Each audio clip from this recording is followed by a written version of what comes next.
Priority একটা চমৎকার জিনিস। ব্যস্ততা কিংবা সমস্যা সবার জীবনেই কম বেশি আছে। তবে সত্যি বলতে এটা সেকেন্ড সাবজেক্ট।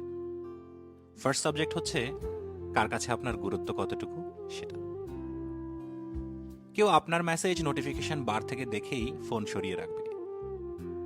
কেউ যথাসম্ভব দ্রুত রিপ্লাই করার চেষ্টা করবে। কেউ ঘড়ির কাঁটা দেখে রাত 12টায় আপনাকে উইশ করবে। আবার কেউ বেমালুম ভুলে যাবে আপনার জন্মদিন কবে চলে গেছে। কেউ আপনার পাশে থাকাটাকে গুরুত্ব দিয়ে আপনার জন্য সব ঝড়ঝাপটা অতিক্রম করবে। কেউ বা আবার সরে যাওয়ার জন্য কারণ খুঁজবে। যত যাই কিছু বলি না কেন, দিন শেষে প্রায়োরিটির উপরেই 80% নির্ভর করে আমাদের সবকিছু। আর এটা আসলে অন্যরকম জিনিস। কেউ না চাইতেও দিবে, আবার কেউ চাইতেও দিবে না।